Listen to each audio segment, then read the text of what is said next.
Hi, good morning everyone, and welcome to episode 4 of Builders Talk. And today I'm going to be talking to you about the hidden pressures that we endure in our business.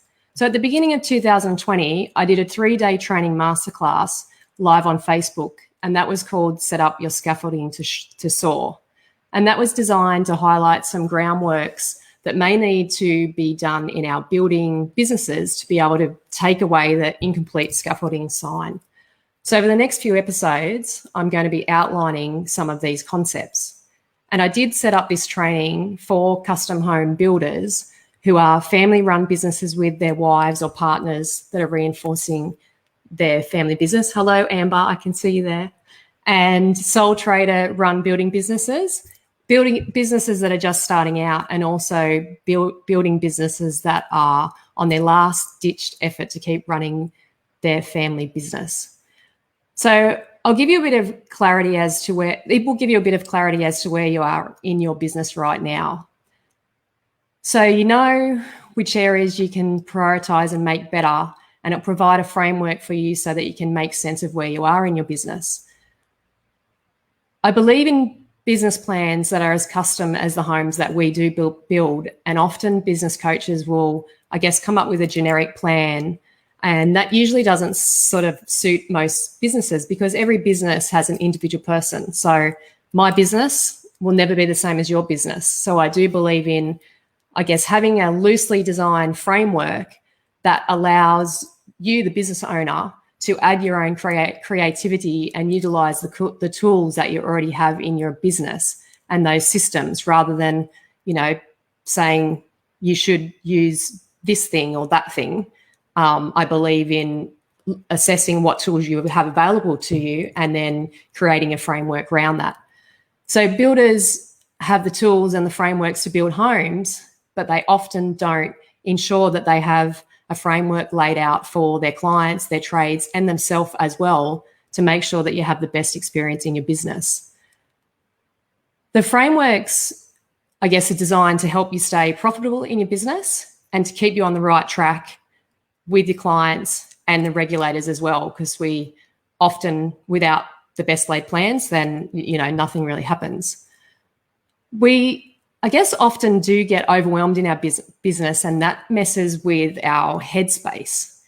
And often things spiral out of control, and that often not only affects the people in your business, it also affects your family and your life.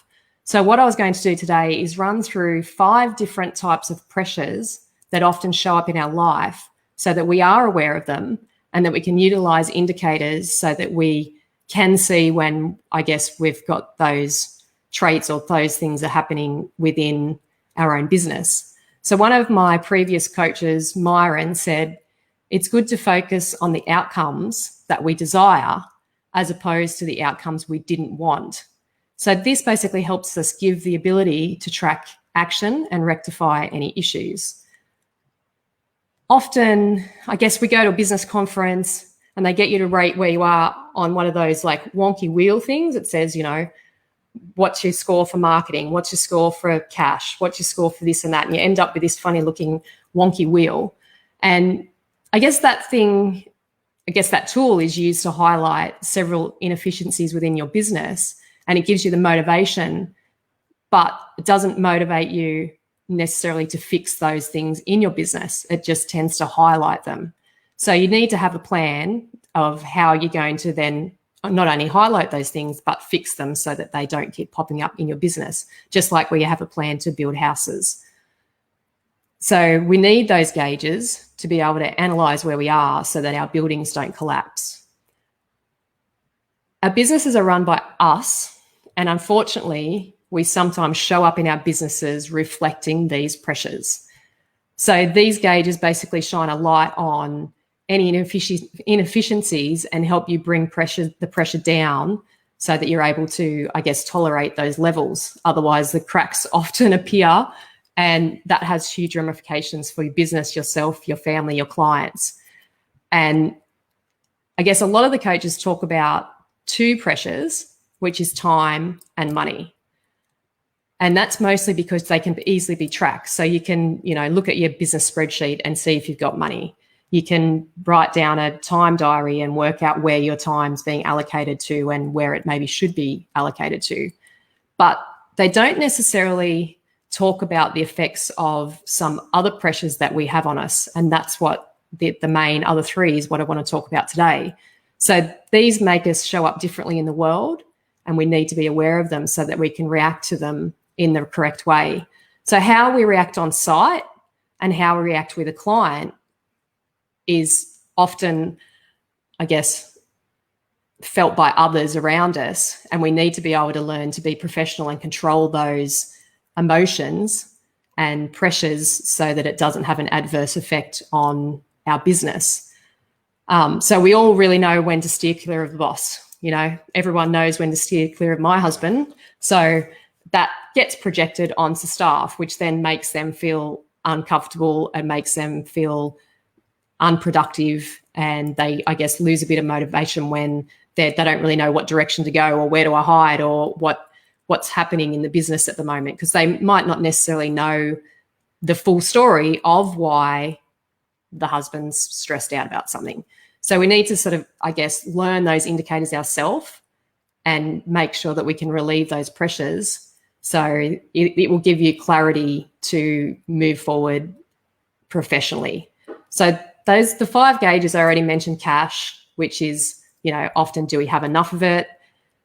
Can we pay all the bills? Do we have tax debts or any other debts that are, I guess, laying over our head? And often these cause stresses that we don't necessarily recognize. The second one is time. Like, do we have enough time? Are you overscheduled? And I'm sure at the moment the government's, I guess, given us a huge boost to the industry by giving a grant that's given us plenty of work. But that workload has been coupled with trade shortages and supply shortages because of COVID. And this really is making some people, blow their stacks and is causing a lot of pressure on yourself and on your clients and basically through the whole build process.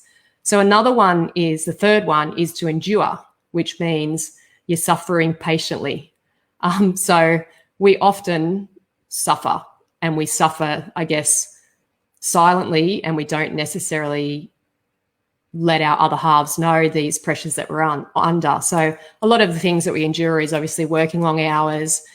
And are you holding back pressures that you're trying to protect the ones that you love, but it maybe could be, I guess, hindering your relationship? I know that I had held back from my husband years ago when I spoke to you in that sort of first episode about nearly going bankrupt. I had managed to get a hold of a $50,000 credit card and basically rack that credit card up to put food on the table and to keep paying my school kids' fees and to keep them in clothes.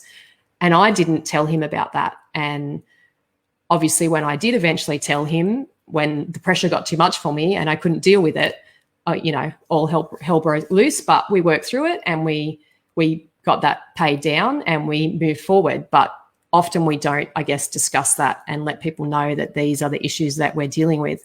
So the fourth one is to expend. So that's like spend or use up your energy. So sometimes, like, how hard are things at the moment? Are they hard or are they easy? That can definitely put a pressure on you and affect how you're reacting on site or dealing with your clients.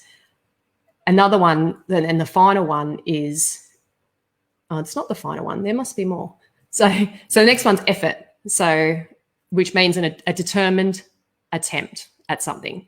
So how much effort are you putting in? Are you feeling drained? Are you feeling burnt out? So often we feel like we're putting in heaps of effort and no one really recognizes it, or you just can't seem to keep your clients happy. So often I hear my husband saying, "I just doesn't matter what I do, I just can't seem to keep anyone happy." So that obviously is a pressure that he carries around on site with him, because he feels like doesn't matter how hard he tries, doesn't matter how much he works, that he still can't keep people happy. And the last one is concentration, and so attention or concentration. So we often feel overwhelmed. We might get scattered. I know that, when you have, say, sick family members, your attention may be elsewhere and you're not putting your full focus into your clients, or your business. But as we all know, the clients don't care about your problems. They only care about you solving their problems. So you've got to learn to talk it out with friends, or, deal with it in other ways other than bringing it to work and making everyone else around you feel that pressure, because then it just slows the whole team down and your business can't move forward. So sometimes I can't string a sentence together. I've got that much going on in my head that I sit there going, what I'm thinking is not really coming out onto the piece of paper that I'm writing an email on, or it's not really projecting out to the people that I'm trying to, I guess, have a conversation with. And I don't know how many times I've gotten off the phone from a conversation and then thought, I don't really even know what I was talking about, or what was I meant to do? And I have to ring back my husband and say, what did you want me to do again? I can't remember. So I'm sure it's not only me, and I'm sure it's not me getting dementia, but these are things caused by these pressures that most people only talk about, the time and money pressure. But there is the other ones of focus, like focus and attention, effort, what effort you're expending and what you're enduring within that business. So, sorry, I've lost my chain of thought. So what I had done, so for the training that I did back in 2020, I had set up a worksheet where you can download, and I'll drop the link in the comments shortly.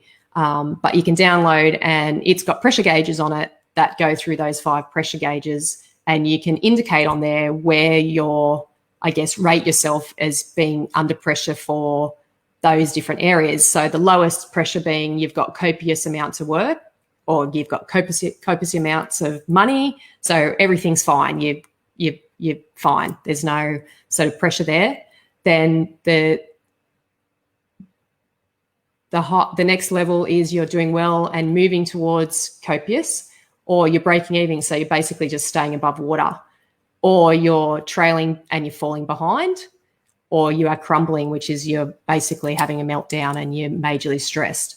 So once you download the worksheet and go through and mark where you are on, I guess, that pressure gauge, you can then look at them. And if you're ranking sort of, I guess, break even or below, as in you're crumbling on 2 or more gauges, you need to basically have a look at that and focus on fixing that.